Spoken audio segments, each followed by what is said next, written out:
अनुपालन हो। परंतु इन दिशा निर्देशों की गलत व्याख्या के कारण कुछ आशंकाएं खासकर इंडस्ट्री के मन में थी कि फैक्ट्री में कोविड पॉजिटिव केस पाए जाने पर फैक्ट्री के सीईओ को, मुख्य कार्यकारी अधिकारी को सजा हो सकती है या फैक्ट्री को 3 महीने के लिए सील किया जा सकता है। इसलिए कल गृह मंत्रालय ने सभी राज्यों को पत्र लिखकर स्पष्ट किया है कि 15 अप्रैल को जारी किए गए दिशा निर्देशों में ऐसा कोई भी प्रावधान नहीं है। ज़रूरी ये है कि सभी वर्क प्लेसेस, इंडस्ट्रीज और कमर्शियल एस्टैब्लिशमेंट्स में राष्ट्रीय निर्देश, standard health protocol, social distancing आदि का पूरी तरह से अनुपालन हो। इस पत्र में यह भी स्पष्ट किया गया है कि कंटेनमेंट जोन के बाहर जिन गतिविधियों को 24 मार्च के दिशा निर्देशों में अनुमति थी, उन उद्योगों को फिर से अनुमति लेने की आवश्यकता नहीं है। इस पत्र में यह भी स्पष्ट किया गया है कि जिन औद्योगिक गतिविधियों को लॉकडाउन से पहले चलाने का लाइसेंस था, उनको फिर से लाइसेंस लेने की जरूरत नहीं है। राज्य सरकारों से यह भी अनुरोध किया गया है कि दिशा निर्देशों के बारे में सही जानकारी इंडस्ट्रीज और फील्ड यूनिट्स तक पहुंचाएं, ताकि लॉकडाउन के जो नियम हैं उनका पालन करते हुए हम आर्थिक स्थिति को सुधार पाएं। गृह मंत्रालय ने आपदा प्रबंधन अधिनियम के अंतर्गत 6 इंटर मिनिस्ट्रियल सेंट्रल टीम्स का गठन किया था, जो अपने अपने निर्धारित स्थानों पर पहुंचकर उन्होंने काम शुरू कर दिया है। इसके अलावा कोविड-19 के संक्रमण की स्थिति को देखते हुए आज गृह मंत्रालय ने 4 और इंटर मिनिस्ट्रियल सेंट्रल टीम्स का गठन किया है, जो अहमदाबाद, सूरत, हैदराबाद और चेन्नई भेजी जा रही हैं। ये टीमें भी भारत सरकार के एडिशनल सेक्रेटरी लेवल अधिकारियों द्वारा लीड की जा रही हैं। इनमें पब्लिक हेल्थ के स्पेशलिस्ट और डिजास्टर मैनेजमेंट के स्पेशलिस्ट हैं। जो टीमें पहले से जा चुकी हैं, उनमें से 2 का फीडबैक आज मैं आपके साथ शेयर करूंगी। इंदौर की टीम ने रिपोर्ट किया है कि इंदौर में 171 कंटेनमेंट जोन हैं, जिनमें से 20 जोन बहुत क्रिटिकल हैं। टीम ने मऊ के हॉटस्पॉट कंटेनमेंट जोन का दौरा किया। कॉन्टैक्ट ट्रेसिंग और एक्टिव केस स्क्रीनिंग में जो सर्वे टीम्स कार्यरत हैं, उनके साथ विस्तृत चर्चा की। टीम ने पाया कि किट्स, पीपीईज, मास्क और अन्य सेफ्टी इक्विपमेंट पर्याप्त मात्रा में उपलब्ध हैं। हेल्थ इंफ्रास्ट्रक्चर और हेल्थ प्रोफेशनल्स की सुरक्षा भी सुनिश्चित की जा रही है। लॉकडाउन का भी अनुपालन ठीक ठाक है। इसके अलावा टीम ने दिव्यांगजनों के लिए स्थापित centre, quarantine centres, health centre, dedicated Covid hospital, PDS की दुकान, माइग्रेंट कैंप्स इत्यादि का भी दौरा किया। आईएमसीटी ने सभी स्टेक होल्डर्स के साथ चर्चा की, जैसे कि जनप्रतिनिधि, एनजीओज, मेडिकल कॉलेज के अधिकारी, किसान, ट्रेडर्स इत्यादि। टीम ने एक और वहां पहल देखी। मंडी को डीकंजेस्ट करने के लिए सरकार ने सौदा पत्र की सुविधा दी है, जिसके द्वारा मिनिमम सपोर्ट प्राइस पर किसान बिना मंडी जाए गेहूं व्यापारियों को बेच सकता है। आईएमसीटी ने मेदकवास गांव में सौदा पत्र डायरेक्ट एग्री मार्केटिंग का उपयोग कर चुके किसान और ट्रेडर के साथ इसकी उपयोगिता के बारे में भी जानकारी ली। आईएमसीटी निरंतर प्रशासन के साथ चर्चा कर रही है कि किस प्रकार कॉन्टैक्ट ट्रेसिंग और एक्टिव केस स्क्रीनिंग की मॉनिटरिंग को और भी पुख्ता की जाए, टेस्टिंग और सैंपलिंग फैसिलिटीज को बढ़ाया जाए, सौदा पत्र के बारे में किसानों को जागरूक किया जाए और स्लम्स एवं बस्तियों में पौष्टिक राशन की सप्लाई बढ़ाई जाए। टीम ने माननीय मुख्यमंत्री जी और वरिष्ठ अधिकारियों के साथ भी विचार विमर्श किया। अब मैं आपको मुंबई की आईएमसीटी टीम के बारे में थोड़ी सी जानकारी दूंगी। आईएमसीटी ने धारवी, गोवंडी और वडाला के स्लम एरियाज का दौरा किया। धारवी के कंटेनमेंट जोन में उन्होंने पाया कि चूंकि लोग कम्युनिटी टॉयलेट्स इस्तेमाल करते हैं, इसलिए प्रतिबंध के बावजूद उन्हें घर के बाहर निकलना पड़ता है। इसलिए उन्होंने सुझाव दिया है कि उपयुक्त लोकेशंस को ढूंढकर उन पर पोर्टेबल टॉयलेट्स को लगाया जाए, जिससे कि कम्युनिटी टॉयलेट्स के अनुपात में वृद्धि हो। धारवी में प्रशासन होम क्वारंटाइन पर निर्भर है। आईएमसीटी ने सुझाव दिया कि लगभग 2000 से 3000 लोगों के लिए इंस्टीट्यूशनल क्वारंटाइन की सुविधा का उपयोग किया जाए, टेस्टिंग की क्षमता बढ़ाई जाए और स्थानीय वॉलंटियर्स के साथ मिलकर सर्वेलेंस टीम्स की भी संख्या बढ़ाई जाए। टीम ने institutional quarantine centres, Covid hospital, community kitchen वगैरह का भी दौरा किया और सभी स्टेक होल्डर्स, खासकर एनजीओज के साथ काफ़ी विचार विमर्श किया। आईएमसीटी ने इस पर भी चर्चा की कि किस प्रकार नॉन कोविड पेशेंट्स के लिए मेडिकल फैसिलिटीज़ का मुद्दा हल किया जाए। उन्होंने मुख्यमंत्री और सीनियर ऑफिसर्स के साथ भी वीडियो कॉन्फ्रेंस की। सभी आईएमसीटीज अपने सुझाव और विचार राज्य सरकारों के साथ साझा कर रही हैं। हमारा उद्देश्य ये है कि हम मिलकर स्थिति में सुधार लाएं और कोविड-19 को फैलने से रोकें। धन्यवाद। मैं अब आमंत्रित करता हूं हेल्थ मिनिस्ट्री रिप्रेजेंटेटिव प्लीज। कल से भारत में कोविड-19 की टोटल एडिशनल संख्या 1684 केसेस आए हैं, which takes our total confirmed cases to 23,077. Total cases under medical supervision are 17,610. कल से आज तक में 491 लोग क्योर हुए हैं, which takes कि हमारी जो टोटल क्योर होने वालों की संख्या को 4,748 लेके जाती है। इसके द्वारा हमारा रिकवरी रेट अब अप्रॉक्सीमेटली 20.57% है। यह हम सब लोगों के लिए एक बहुत ही पॉजिटिव न्यूज़ है। इसी तरीके से पिछले 28 जिलों में दिनों में जिन जिलों से कोई केस नहीं आया है, उसकी संख्या में भी बढ़ोतरी हुई है। इसके तहत इन जिलों की संख्या 15 हो गई है और नए जो जिले ऐड हुए हैं उसमें छत्तीसगढ़ से दुर्ग और राजनांदगांव और मध्य प्रदेश से शिवपुरी जिला है। अब तक देश में टोटल 80 डिस्ट्रिक्ट्स ऐसे हैं जहां इससे पहले केस आए थे, लेकिन पिछले 14 दिनों से वहां पर कोई केस नहीं आया है और हम सबका प्रयत्न होना चाहिए कि ऐसे जिलों की संख्या निरंतर बढ़ती रहे। हम सबके लिए महत्वपूर्ण है कि कम्युनिटी और सरकार द्वारा चेन ऑफ ट्रांसमिशन को ब्रेक करने के लिए इस कलेक्टिव एफर्ट्स में हम लोग लगे रहें। हमें देखना है कि इन जिलों में कोई नया केस ना आए और नए जिले इस श्रेणी में शामिल होते रहें। जहां तक वो जिले हैं जिनमें अभी तक कोई केस आज तक रिपोर्ट नहीं हुआ है, यह महत्वपूर्ण है कि वे ज़िले ग्रीन जोन में ही बने रहें और कोई भी इम्पोर्टेड केस उस ज़िले में ना आए। आज माननीय स्वास्थ्य मंत्री जी ने राज्यों के स्वास्थ्य मंत्रियों और मेडिकल एजुकेशन मंत्री साथ में हेल्थ सेक्रेटरीज के साथ वीडियो कॉन्फ्रेंस के माध्यम से कोविड-19 के मैनेजमेंट एफर्ट्स पर चर्चा की। उन्होंने राज्यों के अब तक के किए प्रयासों के लिए उन्हें धन्यवाद देते हुए कंटिन्यूस अलर्ट रहने की इश्यू जो नीड है उसको हाईलाइट किया। उन्होंने राज्य से अधिक केसेस रिपोर्ट करने वाले या कम डबलिंग रेट वाले जिलों पर ध्यान केंद्रित करने का अनुरोध किया। उन्होंने ये कहा कि हाई केस मॉर्टेलिटी वाले जिलों पर भी ध्यान केंद्रित करने की आवश्यकता है। उन्होंने अनुरोध किया कि लाइफ सेव करने के लिए अर्ली आइडेंटिफिकेशन ऑफ केसेस और प्रॉपर क्लिनिकल मैनेजमेंट बहुत महत्वपूर्ण है। उन्होंने राज्य से यह इंश्योर करने के लिए अनुरोध किया कि बीमारी के साथ अननेसेसरी स्टिग्मा अटैच ना हो। किसी भी बीमारी की तरह यह भी एक बीमारी है जो इलाज से ठीक हो जाती है। पर्टिकुलरली क्योंकि यह इन्फेक्शियस डिजीज़ है तो बहुत ज़रूरी है कि उससे संबंधित पेशेंट को हम समय पर आइडेंटिफाई कर सकें और समय पर ट्रीटमेंट शुरू कर पाएँ। इसके लिए कम्युनिटी में हेल्थ सीकिंग बिहेवियर को बढ़ाने की, एनकरेज करने की बहुत ज़रूरत है। माननीय स्वास्थ्य मंत्री ने विश्व स्वास्थ्य संगठन के सभी सदस्य देशों के स्वास्थ्य मंत्रियों के साथ भी वीडियो कॉन्फ्रेंस के द्वारा अपने देश में किए एफर्ट्स के बारे में अपना यात्रा को साझा किया। उन्होंने विशेष रूप से ये हाईलाइट किया कि भारत के मैनेजमेंट एफर्ट्स में कम्युनिटी एंगेजमेंट और कंटेनमेंट एफर्ट्स, इन दोनों ट्विन प्रिंसिपल्स पर काम किया है। उन्होंने rotary international, red cross society जैसे सोशल वेलफेयर ऑर्गेनाइजेशंस, एनजीओज और डेवलपमेंट पार्टनर्स के साथ भी बातचीत की।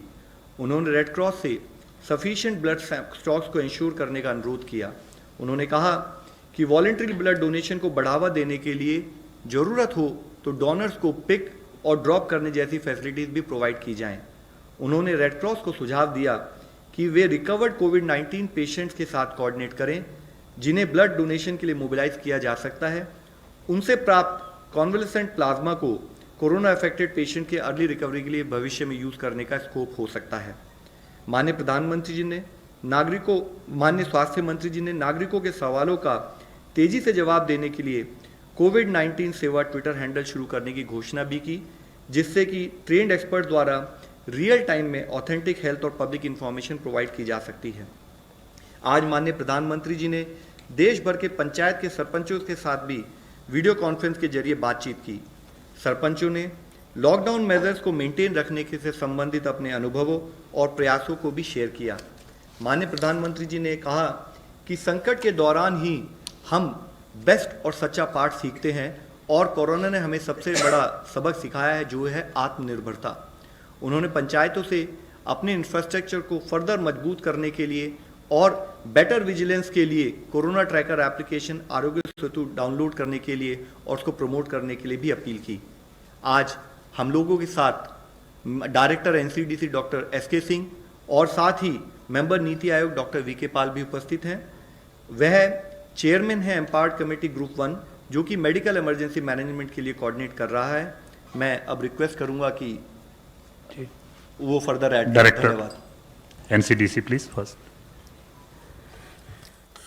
आज मैं आपको भारत सरकार के स्वास्थ्य मंत्रालय ने जो सर्विलेंस और रिस्पांस सिस्टम, जो कि पूरे हमारे देश के 734 जिलों और 37 राज्यों में फैला हुआ है, इस पर बीमारी में किस प्रकार ये सर्विलेंस सिस्टम अपना योगदान दे रहा है और किस प्रकार इस सर्विलेंस सिस्टम के माध्यम से हम न केवल राज्यों से बीमारी के डाटा को एकत्र कर पा रहे हैं, बल्कि साथ ही उस डाटा का हम इफेक्टिव एनालिसिस करके, जिसमें कि एपिडेमियोलॉजिकल इंटेलिजेंस को साथ में इस्तेमाल करते हुए हम एयरपोर्ट से जो चालू हुआ था, एयरपोर्ट की स्क्रीनिंग डाटा को कम्युनिटी डाटा से जोड़ने के माध्यम से और फिर उसके माध्यम से हम लोग आगे बढ़ते हुए हमने लाइव डैशबोर्ड तैयार किया, जिस डैशबोर्ड में स्पेशल सर्विलेंस सिस्टम का data directly from the district level direct capture होता था, जिसमें न केवल हम सर्विलेंस का डाटा कैप्चर करते थे, बल्कि लॉजिस्टिक और हॉस्पिटल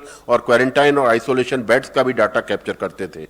साथ ही इसमें पीपीई की आवश्यकता और उसका भी एपिडेमियोलॉजिकल इंटेलिजेंस के माध्यम से ये अनुमान लगाया गया कि अगर हमारे केसों की दर या केस किस गति से आगे बढ़ेंगे, उसके अनुसार हमको कितने बेडों की आवश्यकता होगी, कितने हॉस्पिटल्स की आवश्यकता होगी, कितनी लॉजिस्टिक्स प्लानिंग हमको करनी पड़ेगी। ये भी इस पर्टिकुलर सर्विलेंस सिस्टम का एक मुख्य काम था।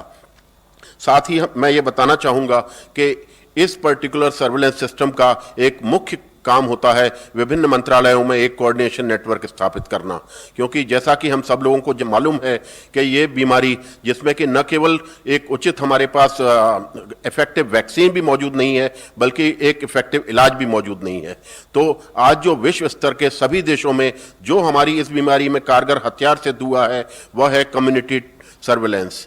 प्रमुख हथियार है इस पर्टिकुलर बीमारी में, जिससे कि हम सर्विलेंस के द्वारा जिन भी लोगों में ये बीमारी किसी भी रूप में है, चाहे वो हमको सिम्टोमेटिक रूप में मिले, चाहे एसिम्टोमेटिक रूप में मिले या माइल्ड सिम्टोमेटिक रूप में मिले, उन सभी संक्रमित लोगों को हम जल्दी से जल्दी कम्युनिटी सर्विलेंस माध्यम से चिन्हित कर सकें और उनको क्वारंटाइन या आइसोलेशन में तुरंत एडमिट कर सकें, जिससे कि ये लोग समाज में रह के बीमारी का और फैलाव होने से रोक पाए हम उसको। साथ ही एक मुख्य अंग इसका है जो कि हमारा लॉकडाउन से हमें कम्युनिटी ट्रांसमिशन चेन को कट करने का एक माध्यम मिला है, जो हमारे माननीय प्रधानमंत्री जी ने आज हमको एक बहुत ही मुख्य धारदार हथियार इस हमारी कम्युनिटी सर्विलेंस को पैना करने के लिए दिया है, वो है लॉकडाउन। मैं आपको इस पर्टिकुलर माध्यम से आगे ये बताऊंगा कि किस प्रकार लॉकडाउन ने हमारे जो इस सर्विलेंस नेटवर्क है उसको किस तरीके से प्रभावित किया। साथ ही मैं इसका एक और अंग आपको बताना चाहूँगा कि साथ ही साथ केंद्र के साथ राज्य सरकारों ने भी हमको इस सर्वेलेंस सिस्टम को आगे बढ़ाने में बहुत ही महत्वपूर्ण योगदान दिया है। डिस्ट्रिक्ट लेवल पर हमारी इस सर्विलेंस सिस्टम की मुख्य इकाई है डिस्ट्रिक्ट सर्विलेंस सिस्टम नेटवर्क, जो है हमारा डिस्ट्रिक्ट सर्विलेंस नेटवर्क, जो कि डिस्ट्रिक्ट के कलेक्टर और डीएम के माध्यम से हम लोग हेल्थ सिस्टम और एडमिनिस्ट्रेशन सिस्टम को साथ साथ लाने में तैयार हुए हैं। और एक दूसरे के परस्पर सहयोग से हमने जो इस सर्विलेंस सिस्टम के मुख्य अंग हैं, जैसे कि हॉटस्पॉट में हाउस टू हाउस सर्च, जो कि एक हमारा कंटेनमेंट जोन का प्रमुख एक माध्यम है, जिसके माध्यम से हम सर्च करके जो भी लोग आंशिक रूप से या संक्रमित होते हैं उन सबको हम आइडेंटिफाई करके उनका सैंपल कलेक्ट करते हैं। और सैंपल कलेक्ट करने में अगर पॉजिटिव पाया जाता है या उनके कॉन्टैक्ट्स पाए जाते हैं तो कॉन्टैक्ट्स को हम क्वारंटाइन में विस्थापित करते हैं और केसेस को हम लोग आइसोलेशन हॉस्पिटल में करते हैं। साथ ही मैं आपको ये बताना चाहूँगा कि इन सर्विलेंस सिस्टम के माध्यम से न केवल हम कम्युनिटी में इफेक्टिव मॉनिटरिंग भी कर पाते हैं, बल्कि एक कोऑर्डिनेशन के माध्यम से सेंट्रल सर्विलेंस टीम के माध्यम से हम जिला स्तर से लेके राज्य स्तर से लेके केंद्र स्तर तक एक मॉनिटरिंग और सुपरविजन का नेटवर्क भी स्थापित कर पाते हैं। अगर आप इसी प्रकार देखेंगे कि सर्विलेंस सिस्टम ने विभिन्न फेजेस में किस प्रकार से हम आगे चले हैं, तो आप पाएंगे कि आज हमारे इस सर्विलेंस सिस्टम के माध्यम से 9,45,000 करीब लोगों को हम लोग पूरी निगरानी में रखे हुए हैं। इससे हम ये जानकारी आप लोगों के माध्यम से जनता को देना चाहेंगे कि ये सर्विलेंस सिस्टम जो कि पूरे देश के जिले में फैला, हर जिले में फैला है, उसने 9 लाख पॉसिबल इन्फेक्टेड पर्सन्स को किस प्रकार एक अपनी निगरानी में रखा है पैनी निगाह से। जैसे कि उनमें किसी भी प्रकार कोई भी लक्षण अगर इसमें संभावित नजर आता है तो उनका तुरंत सैंपल लिया जाता है, भले ही ये क्वारंटाइन फैसिलिटी में हो या कम्युनिटी में होम आइसोलेशन क्वारंटाइन में हो। इन दोनों ही स्थितियों में अगर किसी को कोई सिम्टम डेवलप होता है तो उसका सैंपल लिया जाता है। जैसा कि आप इस ग्राफ के माध्यम से मैं दिखाने का आपको प्रयास करूंगा कैसे दिनों दिन हमारा ये सर्विलेंस सिस्टम सबसे पहले, जबकि भारत में एक भी केस नहीं था, 23 जनवरी से ही चालू हो गया था और 23 जनवरी से ही हम लोग विभिन्न लोगों को अपनी इस निगरानी के क्षेत्र में लाने लगे थे। और इसी का हमें फलस्वरूप पहला जो हमारा केस आइडेंटिफाई हुआ, दूसरा केस आइडेंटिफाई हुआ, हमको यही सर्विलेंस सिस्टम ने हमारी मदद की इन सबको जल्दी चिन्हित करने में और इस बीमारी के फैलाव को रोकने में। इसी प्रकार अगर आप आगे देखेंगे तो किस प्रकार के हमारे आगे के जो मेजर्स लिए गए, जैसे कि 3 इंपॉर्टेंट माइलस्टोन्स को मैं आपके सामने निर्धारित करना चाहूंगा। पहला माइलस्टोन था जब हमने इंटरनेशनल फ्लाइट्स को रोका। आप इस सब के साक्षी रहे हैं कि जिस प्रकार इंटरनेशनल ट्रैफिक रुका तो उसी ने हमको मदद की कि बाहर से, क्योंकि यह बीमारी बाहर से आई है, तो उनके माध्यम से जो संक्रमित लोग बाहर के ट्रैफिक के माध्यम से हमारे देश में आ सकते थे, उनका आने पे हमने एक सीमा तक अंकुश लगाया। क्योंकि मैं आपको बताना चाहूँगा कि ये बीमारी आदमी के शरीर में चलती है, इसीलिए हम किसी भी प्रकार की स्क्रीनिंग मैकेनिज्म से पूरी तरह हर चीज़ को एयरपोर्ट, पोर्ट या पॉइंट ऑफ एंट्री पर नहीं रोक सकते। कुछ ना कुछ लोग जिनमें बीमारी के लक्षण नहीं होते लेकिन कीटाणु होते हैं, ऐसे लोग इंक्यूबेशन पीरियड में बहुत संभावना है कि हमारी सोसाइटी में एंटर कर जाते हैं और इन्हीं लोगों के माध्यम से आगे का जो ट्रांसमिशन चेन है कम्युनिटी में वो आगे पनपता है। और बीमारी जो कि आप मुख्य तरह जानते होंगे, मैं आपको फिर भी बताना चाहूँगा कि यह बीमारी एक इस प्रकार की है कि अर्ली फेज में इसका ट्रांसमिशन बहुत ज़्यादा तेज़ी से बढ़ता है, जिससे कि लक्षण आने के पहले भी ये बीमारी दूसरे लोगों को लग सकती है।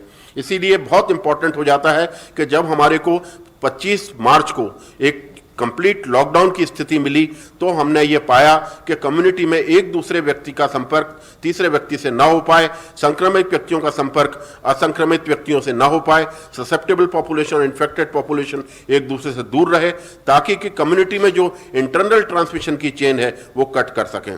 तो इसी का फलस्वरूप आप देखेंगे कि जिस गति से हमारे देश में इस केसेस के फैलाव को एक बिल्कुल निरंतर स्थिरता प्रदान हुई है, वो लॉकडाउन से हुई है।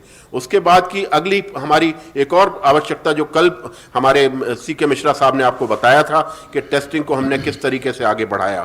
टेस्टिंग ने भी हमें इसमें एक सफलता प्रदान की और इसी तरीके से आप देखेंगे कि जो हमारा ग्राफ बहुत तेजी से ऊपर जाना था वो उसके हम काफ़ी हद तक एक अंकुश लगा पाए। इसमें मैं आपको 4 माइलस्टोन मुख्य रूप पर बताना चाहूंगा, जो कि हमारे लॉकडाउन के 4 हफ्तों को दर्शाता है।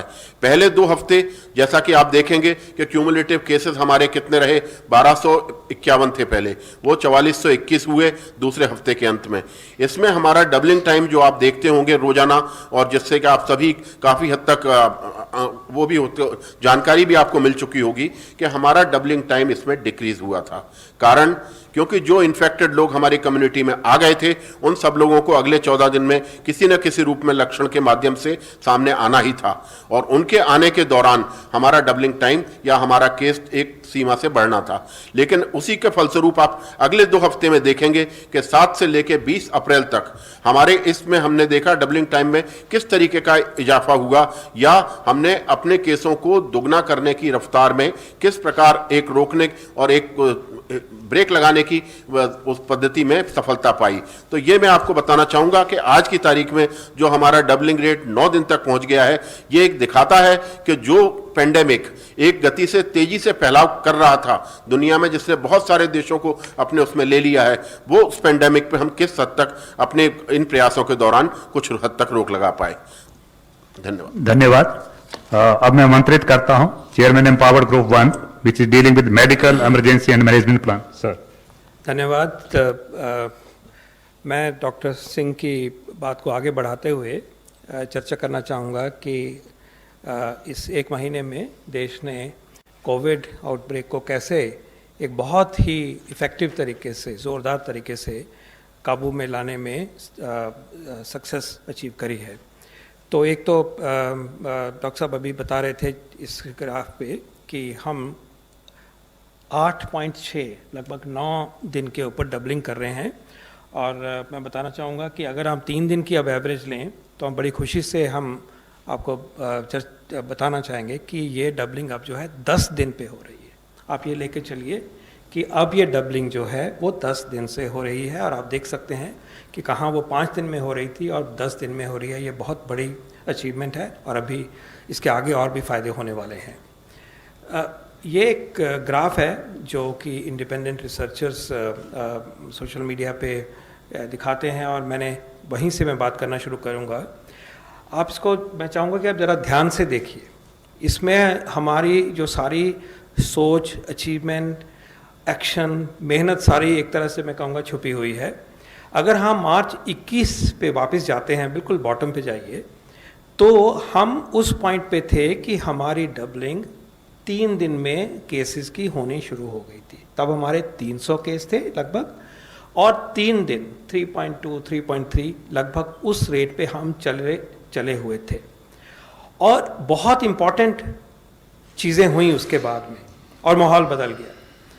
आप देखेंगे कि लगभग 23 मार्च को एक मोड़ आता है। अगर मैं इस पे दिखाने की कोशिश करूं तो ये 23 मार्च है, यहाँ पे मोड़ आता है, वो नीचे की तरफ आना शुरू है। I want you to follow this graph because this is India's achievement, India's track record and what India can achieve in such situations. तो 23 मार्च को हम देखते हैं कि इसका डायरेक्शन बदल गया। 3 दिन वाली डबलिंग रेट की बजाय हम चल पड़े 5 दिन वाली डबलिंग रेट के ऊपर।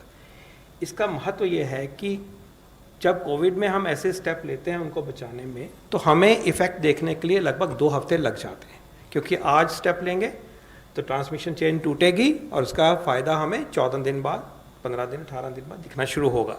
तो ये वो मौका है कि जो 23 मार्च को हमने देखा, अभी लॉकडाउन नहीं हुआ है, जनता कर्फ्यू हो चुका है, तो उस टाइम पे एक बदलाव आया। और वो इसलिए हुआ कि जो जिनका जिक्र डॉक्टर सिंह ने कहा, जो हमने ट्रैवल रिस्ट्रिक्शंस चालू करी और एक माहौल क्रिएट किया कि सोशल डिस्टेंसिंग को हम एक ना अपना एक नॉर्मल बिहेवियर बनाएंगे। और स्टेट गवर्नमेंट से सेंट्रल गवर्नमेंट ने सब ने मिल के जो फैसला कर लिया कि इस बीमारी को हमने बढ़ने नहीं देना है। उसका नतीजा हम देख रहे हैं कि मार्च 23 से इन्फ्लेक्शन आती है, और हम धीरे धीरे धीरे मार्च 29 के करीब आप देखेंगे कि हमारा डबलिंग रेट 5 पे हो गया। ये इंडिपेंडेंट डेटा मैं दिखा रहा हूँ। उसके बाद में कुछ परटर्बेशन हुई, डिस्टर्बेंस हुई, हम उससे थोड़ा पिछड़े, और फिर आप एक देखिए आगे चलते हुए, जहाँ पे लिखा हुआ अप्रैल 6 लिखा हुआ है। अब अप्रैल 6 जो है उसके बाद कंसिस्टेंटली हम 5 की तरफ और 5 को भी क्रॉस कर गए, मतलब 10 की तरफ बढ़ गए। तो ये जो इफेक्ट अप्रैल 6 को दिखाया जा रहा है इस इमेज में, वो इफेक्ट वो है जो कि बड़ा फैसला जो 24-25 तारीख को लिया गया है, लॉकडाउन का इफेक्ट जो है वो उस पॉइंट पे आप क्लियरली देख सकते हैं इस एनालिसिस में। और आप ये भी देख रहे हैं कि हम किस तरह से वो 3 दिन वाली डबलिंग पे अगर चलते रहते तो किधर जा रहे थे, और हमने बड़े फैसले लिए और उससे पहले भी इंक्रीमेंटल फैसले लिए, बाहर के ट्रैवल रिस्ट्रिक्शंस को देखा, उनको पकड़ा और इतना सर्वेलेंस किया हमने कि हम एक उसी तरक्की को करते करते लॉकडाउन जैसे बड़े फैसले के बाद एक अलग रूप में हम अपने देश को लेके आ गए और हमने इस बीमारी पे ऊपर काबू डाला। ये स्लाइड दिखाती है कि उसी का ही को ही ऐड किया गया है कि अगर हम 3 पे चले होते तो वो बीच वाली डॉटेड लाइन है, ओके, 3 डॉटेड लाइन है देख रहे हैं, एक 2 वाली है, और भी फास्ट ग्रोथ हो सकती थी। हम उस तरफ नहीं थे, कभी भी नहीं थे, लेकिन 3 वाली पे लगभग एक बारी पहुंच चुके थे, और फिर 5 दिन वाली है। तो आप क्लियरली देख सकते हैं कि अगर हम फास्ट रेप्लिकेशन पे ट्रांसमिशन हम नहीं रोक पाते तो हमारा रास्ता उस तरफ जा रहा था कि जहाँ पे कि कई देश पहुँच गए और वहाँ उन्होंने समस्या को। तो ये कहना होगा कि हमने जो लॉकडाउन का बड़ा फैसला इस देश ने लिया, प्रधानमंत्री जी ने ये फैसला बड़ा जो लिया, वो एक टाइमली डिसीजन था कि हम उस तरफ नहीं गए जहाँ पे कि बहुत सारी इन्फेक्शन फैलती और जान का नुकसान होता। ये हम आपके सामने डेटा से प्रस्तुत कर रहे हैं। अब उसी को अगर हम देखें कि 25 के बाद क्या हुआ, पहले भी हम अच्छा काम कर रहे थे और फिर पूरा लॉकडाउन किया, पूरी मेहनत लगा दी, तो उस मेहनत के बावजूद बाद हम ये देखते हैं कि उसका फ़ायदा ये है कि आज हमारे यहाँ पे लगभग 23,000 केस हुए हैं। तो ये इजी रिफ्लेक्शन है उसी मैथमेटिकल मॉडल की, उन स्कॉलर्स की, दिखाते हैं कि 73,000 तक आज नंबर पहुँच जाता अगर हम लॉकडाउन वाला फेज़ को ही अगर पकड़ें अगर, और अभी तो लॉकडाउन चला भी हुआ है, उसका असर भी चलेगा, जैसे मैं अभी आपको आगे दिखाऊंगा। ये डेटा दिखाता है कि कंफर्म्ड केसेस क्या हैं। एक और तरह से हम इसी चीज़ की चर्चा एक और अलग तरीके से करते हैं। तो ये चले हुए हैं, धीरे धीरे बढ़ रहे हैं, लेकिन कंट्रोल में है। लेकिन इसी के साथ अब मैं वो पिक्चर दिखा रहा हूँ कि जो एक्सपोनेंशियल कर्व पे हम चलने वाले थे, अब देखिए कि ये वो था कि जो बिना लॉकडाउन की इंटरवेंशन से हमारा रास्ता होना था, तो एक एक्सपोनेंशियल कर्व की तरह हम जा रहे थे, और ये फ्लैट कर्व है, दोनों के स्केल अलग हैं। इसीलिए मैंने कोशिश करी है सिंप्लीफाई करके दिखाने की एज ए रिप्रेजेंटेटिव कि वो हम प्रोजेक्टेड जो रास्ता था एक्सपोनेंशियल सीधा ऊपर जाने का, उसकी बजाय हमने जो बड़े डिसीजन लिया, देश ने उसको निभाया, उससे हम बिल्कुल उससे परे चले गए। और कहाँ एक्चुअल है आप देख रहे हैं, 23,000 पे हैं हम, और कहाँ हम प्रोजेक्टेड है वो लाखों का 1 लाख से भी ऊपर इस डेटा सेट में हमें दिखाई देता है। इसी को अगर हम आगे बढ़ाएं तो ये एक समरी स्लाइड की तरह मैं आपको दिखा सकता हूँ। इसमें 3-4 चीज़ें इकट्ठी दिखाई गई हैं, कुछ का जिक्र हो गया है लगभग, कि हमारा डबलिंग रेट जैसे मैंने बताया आज 10 है, आप 10 की फिगर देख रहे हैं, और येलो वाला पोर्शन है हमारा पहला लॉकडाउन, और फिर का एक्सटेंडेड वाला ग्रीन वाला पोर्शन है। लॉकडाउन का असर जो दिखना शुरू हुआ 4-5 अप्रैल से दिखना शुरू हुआ, वहाँ मैंने लाइन दिखाई है, क्योंकि उससे पहले वो असर दिखने से पहले हमें वक्त लगता है कि ट्रांसमिशन पे इफेक्ट होने के 10, 12, 14 दिन लगते हैं। तो हम आप देख रहे हैं कि उसके बाद स्लोइंग हुई है, और अगर आप देखें कि मैथमेटिकल मॉडल दिखाता है कि ये ऐसे फ्लैट होना शुरू हो रहा है, और आप ये भी देख रहे हैं कि अभी भी जो हमारी सेकेंड फेज़ है लॉकडाउन की, उसमें हम मिडिल स्टेज में हैं, और क्योंकि असर अगले 14 दिन, 15 दिन, 20 दिन भी चलेगा, तो हमारा ये असर मई के पहले से दूसरे हफ्ते तक भी दिखेगा। तो ये बताता है, दर्शाता है कि हमारे देश ने किस तरह से इस आउटब्रेक को रिसेंट टाइम्स में, particularly in the context of lockdown, how it has been handled and what the true results of this are. And therefore I am happy to state, number 1, कि लॉकडाउन का फैसला timely फैसला था। ये फैसला देश ने तब नहीं लिया कि जब हम बहुत ज़्यादा इन्फेक्शन फैल गई थी, डेथ्स होनी शुरू हो गई थी, उससे बच गए। पहली बात तो ये है, और ये फैसला सूझबूझ के साथ लिया गया है।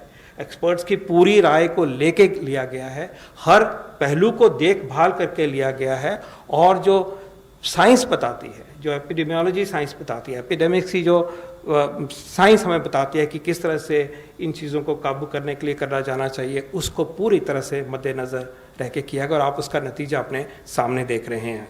दूसरी बात यह है कि देश ने दिखाया कि लॉकडाउन इफेक्टिव था। अगर आप ये ट्रेंड्स आप देखिए कि हम कैसे अलग हो गए, कैसे हमने अपने आप को बचाया, और उसमें जो भूमिका रही है सर्वेलेंस की और सारी मेहनत की और सब देश की मेहनत की, वो आपके सामने है। ये इफ़ेक्टिव था, इसलिए हम यहाँ तक पहुँचे हैं, और जान बची हैं, इन्फेक्शन बची है, उसके जो होने वाले परिवारों को नुकसान है वो बचा है, डेथ्स बची हैं। लेकिन ये भी याद रहे कि अभी भी लॉकडाउन का असर अभी हमने और भी देखना है, और जो स्कॉलर्स की मैं बात कर रहा था उनके हिसाब से तो डबलिंग टाइम अभी 14 दिन भी हो गया है, तो हम और भी इसका फ़ायदा देखेंगे। ये ऐसे डिप होना चाहिए, यही दिखाता है एक्सपर्ट्स की राय है, तो वो अभी आगे भी आएगा, लेकिन हमने इसको संजो के रखना है। ये जो चीज़ अभी हम एज अ कंट्री अचीव कर चुके हैं, हमें इसको आगे कैसे लेके जाना है, आगे कैसे इसी के गेन्स को हमने प्रोटेक्ट करना है, और अपनी ज़िंदगी को नॉर्मलाइज करते हुए भी इस एपिडेमिक को, इस पैंडेमिक को कंट्रोल में रखना है। ये हम सब के लिए एक हमारी ड्यूटी है। इसमें जो भूमिका रही है सर्वेलेंस की, वो बिल्कुल बहुत वर्ल्ड के जो बेस्ट सर्वेलेंस सिस्टम है इंडिया ने वो दर्शाया है। ये हमारा एक पिलर ऑफ स्ट्रेंथ रहा है, और मैं चाहूँगा कि आज हम उस काम के लिए जो हमारी इंस्टीट्यूशंस हैं जिन्होंने ये काम करा है, उनको आप धन्यवाद भी करें, उनको हम अप्रिसिएट भी करें, अपलॉड भी करें। दूसरा ये है कि इस पीरियड में जो सबसे बड़ी बात, कल 3 बातें कही थी श्री मिश्रा जी ने। उन्होंने कहा था कि हमने डिजीज़ को काबू पाया इस महीने में, हमने टेस्टिंग इम्प्रूव करी, हमने प्रिपेयर करी। मैं उसमें चौथी चीज़ आज जोड़ना चाहूँगा, और वो है कि देश ने अपना बिहेवियर बदला है, एक जन आंदोलन का रूप लिया है हमारे इस एंडेवर को, इस डिजीज़ को कंट्रोल करने के लिए। हर गांव में, हर कस्बे में, हर जगह पे एक पूरी सोच फैली हुई है कि हम इसमें जुड़े हुए हैं, और ये जो मैसिव बिहेवियर चेंज है, ये जन आंदोलन बना है, कम्युनिटी पार्टिसिपेशन जिसकी चर्चा माननीय स्वास्थ्य मंत्री जी ने करी, जिसका जिक्र किया गया है, ये जो भागीदारी बनी है और एकजुट होकर हम सब आए हैं, ये एक बहुत बहुत बड़ी अचीवमेंट है। आगे भी हमें सतर्क रहना है, आगे की स्ट्रेटजी जो है वो प्लान करी जा रही है, सोचा जा रहा है कि आगे किस तरह से हम ये जो हमने गेन्स करे हैं, सक्सेस पाई है अभी तक, उसको संजो के, उसको और दृढ़ता से हम आगे कैसे लेके जाएंगे। ये जैसे जैसे ये फैसले होते हैं, आपके सहयोग से, आपके सजेशंस के साथ, जनता की भागीदारी के साथ, वो हम आपके सामने प्रस्तुत करते रहेंगे। पर आज हम कह सकते हैं कि इस देश ने इस महामारी को काबू करने के लिए जो स्टेप उठाए हैं वो टाइमली थे, अच्छे थे, पूरी तरह से निभाए गए हैं, और एक बहुत मजबूती से आगे हम इस बीमारी को पूर्ण रूप से कंट्रोल करने को, ख़त्म करने के लिए बिल्कुल हम तैयार हैं। धन्यवाद। धन्यवाद सर। आई थिंक आपने समराइज बहुत अच्छे से किया sir. Tough decision were taken which were the timely decisions and result oriented decisions. Flat curve के लिए हम सभी लोगों की भागीदारी रही है, जो एक्सपोनेंशियल कर्व थी, बट उम्मीद करते हैं कि बहुत जल्दी से जल्दी ये हॉरिजॉन्टल कर्व बने और हम लोग जो है इसका फायदा उठाएं sir, normalization of the life cycle के लिए। पहला क्वेश्चन लेते हैं प्रसभ देव श्रीवास्तव। सर, सवाल ये है कि केंद्रीय स्वास्थ्य मंत्री जी ने ये कहा है कि 4 महीने में कम हो जाएगा, इसका आधार क्या है? और इसी से जुड़ा ये है कि पंजाब के मुख्यमंत्री ने भी ये बात कही है कि सितंबर तक ये जो है इस पर काबू पाएंगे, फिर धीरे धीरे ये कम होने लगेगा। तो दोनों बातों का आधार क्या है? सर देखिए, मुख्य उद्देश्य जो इसके द्वारा हम बताना ही चाह रहे हैं कि अगर हम अपने कंटिन्यूस एफर्ट्स करते रहेंगे, तो जैसे कि अभी हम लोगों ने डिस्कस किया, एक स्थाई पर हम इसके कर को फ्लैट कर पा रहे हैं, और इसी कंटिन्यूड एफर्ट्स के करते हुए एक तरफ साइंस में न्यू वैक्सीन्स, न्यू ड्रग्स के ऊपर चर्चा चल रही है, दूसरी तरफ हमारा जो ट्विन एफर्ट्स है both in terms of containment and behavioural change, उसके द्वारा हमें लगता है कि हम आने वाले टाइम में इस डिजीज़ से बचा पाएंगे। तो ये जो टाइम पीरियड की अगर आप देखें, तो ये टाइम पीरियड हम डिफरेंट टाइप से एनालिसिस करते रहते हैं over a period of time, कि उसके बेसिस पर हम ये पाते हैं कि अगर हम इसी स्पीड से बढ़ते रहें तो क्या आने वाले टाइम में हम उस स्टेज पर पहुंच जाएंगे कि हम एक हद तक ये कह सकें कि देश इस बीमारी से हर तरह से हर संभव तरीके से मैनेज करने के लिए तैयार है या नहीं। Mr. Rajat, India News. Please use mic, Rajat. Mic, just. Sir एक तो जो कर्व था वो मैं शायद बीच में मिस कर गया, जिसमें आपने दिखाया कि अगर लॉकडाउन नहीं होता तो जो इस समय सीमा होती वो इस समय किस जगह पे होती, कितने इन्फेक्टेड लोग या उसमें आ गए होते, एक वो जानना चाहता था। और दूसरी चीज सर एनसीडीसी से था कि ये जो 9 लाख लोग आपने बताया कि सर्विलेंस में रखे, इसका पैरामीटर क्या था सर? क्या ये वो लोग थे जो विदेश से लौट के आए थे? क्या पैमाना था कि इन 9 लाख लोगों के ऊपर अब सर्विलेंस आपने लगाई सर? पहले हिस्से का जवाब मैथमेटिकल मॉडलिंग का ही कह सकते हैं, स्पेकुलेटिव ही होता है, लेकिन ये शायद कहा जा सकता है कि कम से कम हमारा अगर इसके चलते नहीं होते तो लगभग 1 लाख केसेस के लगभग हम पहुंच गए होते। ये हम एक रीजनेबल एस्टिमेट कहा जा सकता है। Sir I add on this, जो ये प्रोजेक्शन हम जो करते हैं, अगर आप देखें कि उस पर्टिकुलर समय पर हमारे देश में क्या ग्रोथ पैटर्न है, एक वह उस टाइप से एनालिसिस की जाती है। दूसरी एक एनालिसिस ये की जाती है कि अगर हम कोई और स्टेप ना भी लेते, जैसे हमने बात की एक तरफ लॉकडाउन और दूसरी तरफ कंटेनमेंट, तो इन दोनों को ना लेते तो क्या हमारा expected rate of growth of cases होता। इन दोनों को सामंजस्य करते हुए हम पाते हैं कि हमारा जो ट्रेजेक्ट्री होती, जैसे कि मैप में दिखाई गई है, वह बहुत स्टीप होती और हमारे केसेस बहुत ज़्यादा होते। लेकिन क्योंकि देश ने टाइमली एक्शन लिया, देश ने फोकस किया कि हम समाज के हर वर्ग को जोड़ के इसमें काम करें, तो जिसकी वजह से हमें अच्छे रिजल्ट मिल रहे हैं। जी, आप ऐड करें। जो आपने दूसरा प्रश्न पूछा, जो कि हमने 9,45,000 लोगों का कैसे वो किया, इसके देखिए विभिन्न पहलू हैं। पहले हम लोगों को हमारी एक्सटर्नल अफेयर्स मिनिस्ट्री से जानकारी मिलती थी कि कितने लोग हमारे एयरपोर्ट्स, पोर्ट्स और सी पोर्ट्स के माध्यम से देश में आ रहे हैं। इनकी पहले सिम्टोमेटिक जांच होती थी एयरपोर्ट पे, उनसे जो लोग निकल जाते थे, मतलब कि जो लोग हमारे अनुसार इन्फेक्शन अपने शरीर के अंदर होते हुए भी सिम्टम लेस दिख रहे थे एयरपोर्ट पे, तो ऐसे लोगों को हम लोगों ने चिन्हित किया। ब्यूरो ऑफ इमिग्रेशन से हमको डाटा मिलता था, जिस डाटा को हमको स्टेट और डिस्ट्रिक्ट से शेयर करते थे, और स्टेट और डिस्ट्रिक्ट से शेयर करने के बाद वो लोग उनको सर्विलेंस में रखते थे। एक दूसरा, हम लोगों को जैसे ही कम्युनिटी में कोई केस मिलता है, उस केस के हम कॉन्टैक्ट्स को चिन्हित करते हैं, चाहे वो उनके साथ हवाई जहाज में बैठ के आया हो, चाहे उनके साथ एक ही घर में रह रहा हो, चाहे उनके साथ एक समूह में रह रहा हो। तो इससे को हम एक कॉन्टैक्ट लिस्ट बनाते थे, जिसको कॉन्टैक्ट की लाइन लिस्टिंग कहते हैं। इसमें हाई रिस्क कॉन्टैक्ट्स और लो रिस्क कॉन्टैक्ट दोनों ही रहते हैं। जैसा कि आप सब लोगों ने देखा होगा, तबलीगी जमात के जो लोग थे, जो कि विभिन्न प्रदेशों में 20 से ज़्यादा प्रदेशों में गए, उनके सबके जितने भी लोग उनके संपर्क में आए, वो सब लोग हमारे कांटेक्ट बने और उन सब लोगों को हम लोगों ने काफ़ी हद तक निगरानी में रखा। एक ऑनलाइन क्वेश्चन है, what has been the feedback from the central teams which visited states witnessing higher rate of growth in positive cases? What are the steps being taken to address the situation in these districts? देखिए, जैसे कि मेरे colleague ने already detail में 2 central teams के बारे में बताया, जो कि विभिन्न राज्यों में, विभिन्न प्रदेशों में गई। उसके साथ ही जो हमारी टीम्स गई हैं, उसने मुख्यतः सबसे पहले तो फील्ड में जितने भी हमारे हॉस्पिटल सेटिंग्स हैं उनको वेरीफाई किया। उसके साथ ही वहाँ के सीनियर अधिकारियों से चर्चा की, उनके जो कंटेनमेंट प्लान है उसको एग्जामिन किया। उसमें अगर कोई एक एडिशनल पॉइंट अगर उन्हें ऐड करना था, वो ऐड करते हुए बताया कि कैसे हम अपने कंटेनमेंट जोन को कैसे और सुदृढ़ बनाते हुए उस पर कार्य कर सकते हैं, उस पर उन्होंने चर्चा की। इसके साथ ही जो कॉन्टैक्ट ट्रेसिंग है वह किस हद तक सही है या उसमें कोई और स्ट्रेंथनिंग की ज़रूरत है, उसके बारे में उन्होंने स्टेट से चर्चा की। और उसके तहत उनकी कुछ ऑब्जर्वेशन जो रही, स्टेट से डिस्कस करते हुए उन्होंने उसको और फर्दर स्ट्रेंथन और फर्दर मोबिलाइज किया। कुछ ऑब्जर्वेशन रही हैं जो कि उन्होंने स्टेट से शेयर की हैं, जैसे मेरे सीनियर कुलीग ने ऑलरेडी मेंशन किया है। उसके अलावा जैसे उन्होंने कहा कि कई केसेस में जो हमारी टीम बनाए, उनकी मोबिलिटी को कैसे स्ट्रेंथन किया जाए, उसके बारे में डिस्कशन रहा। कहीं केसेस में कैसे हमें एडिशनल टीम्स की ज़रूरत पड़ सकती है, क्योंकि हमारा एरिया ऑफ कंटेनमेंट जहाँ पर हम active search, house to house surveillance करते हैं, उसके लिए एडिशनल टीम बनाए, उसके ऊपर चर्चा हुई।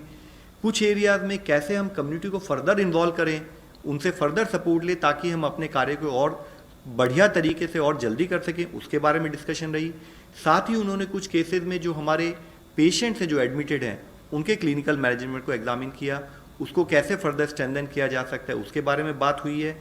मुख्यतः उन्होंने एक और इशू जो हाईलाइट किया, जो स्टेट के साथ डिस्कस किया, वह था कि जो हमारे हेल्थ केयर वर्कर्स हैं, हमारे वॉलंटियर्स हैं, चाहे वो एनसीसी के हों, एनएसएस के हों या रिटायर्ड प्रोफेशनल तो जो हमारे साथ जुड़े हैं, उन सब की प्रॉपर ट्रेनिंग हो, ओरिएंटेशन हो, इन्फेक्शन प्रिवेंशन कंट्रोल पर बात हो, और साथ में जो हमारी रेफरल गाइडलाइंस हैं, जैसे हमारे 3 टाइप ऑफ हॉस्पिटल्स हैं जिसको हम कहते हैं Covid care centre, Covid health centre और कोविड हॉस्पिटल, उन पर किस तरह से रेफरल प्रोटोकॉल को ढंग से इस्टेब्लिश किया जाए ताकि पेशेंट को एक स्थाई से दूसरी स्थाई पर जाने के समय पर उसको कोई डिले ना हो और उसको ढंग से टाइम पर ट्रीटमेंट मिल सके। ब्रह्म प्रकाश दुबे जी।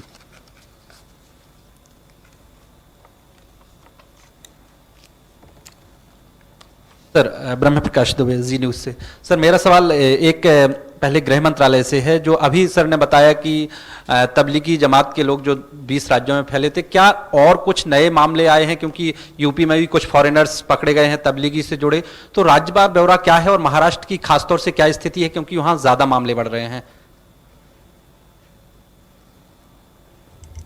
मेरे पास अभी आंकड़े तो उपलब्ध नहीं हैं, पर जैसे मैंने आपके साथ पिछली बार शेयर किया था कि 40,000 से ज़्यादा लोगों को कंटेनमेंट 40,000 से ज़्यादा लोगों को आइडेंटिफाई करके उनको क्वारंटाइन किया गया था। सर, स्वास्थ्य I मंत्रालय से think मेरा दूसरे बस there is somebody else in the queue. स्वास्थ्य Just मंत्रालय please से। wait.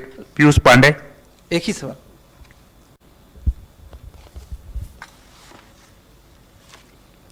प्लीज।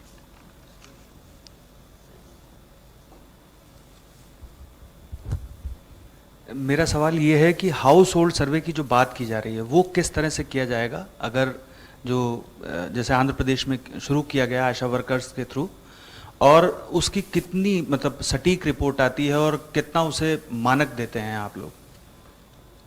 सर, जैसे मेरे कुलीग ने आपको अभी डिटेल में एक्सप्लेन किया, जो हमारा डिजीज सर्वेलेंस प्रोजेक्ट है, एक्चुअली उसकी सबसे बड़ी एक खूबी है कि एक हमारे पास ऑलरेडी इस्टेब्लिश प्रोसेस है देश में, जिसमें देश लेवल पर national centre for disease control, उसके अंतर्गत स्टेट लेवल पर स्टेट सर्वेलेंस ऑफिसर्स, उसके बाद उसके नीचे डिस्ट्रिक्ट सर्वेलेंस ऑफिसर्स, ऑलरेडी हमारा इस्टेब्लिश नेटवर्क है। उन नेटवर्क में रैपिड रिस्पांस टीम्स होती हैं, वो ट्रेंड एम्प्लॉयज़ होते हैं, वो ट्रेंड हेल्थ प्रोफेशनल्स होते हैं, जिनको पता होता है कि अगर कोई भी इन्फेक्शियस डिजीज़ आए तो उसको मैनेजमेंट के क्या प्रोटोकॉल हैं। फिर जब भी कहीं पर हमारे पास कोई पॉजिटिव केस आता है तो हमारी रैपिड रिस्पांस टीम उस पर्टिकुलर एरिया में जाती है, कॉन्टैक्ट ट्रेसिंग के लिए रिक्वायर्ड प्रॉपर एक्सरसाइज शुरू करती है, उसके बेसिस पर वो कंटेनमेंट जोन को डिफाइन करते हैं। उन कंटेनमेंट जोन में डिस्ट्रिक्ट एडमिनिस्ट्रेशन के तहत वहाँ पर स्पेशल टीम्स बनाई जाती हैं।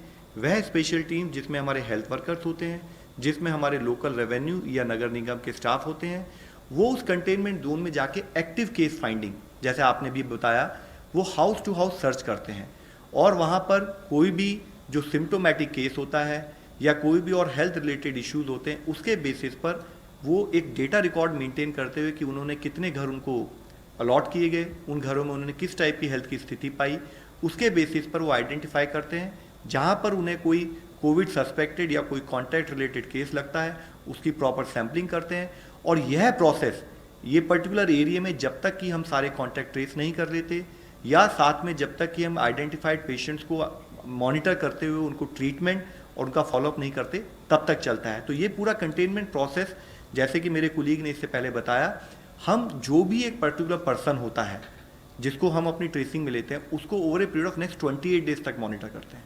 क्योंकि वायरस का इंक्यूबेशन पीरियड अगर हम 14 दिन माने तो ट्वाइस द इंक्यूबेशन पीरियड हम पर्टिकुलर पर्सन को मॉनिटर करते हैं। ये हमारी स्पेशल टीम उसके तहत काम करती है। Last question Prashant from ABP news.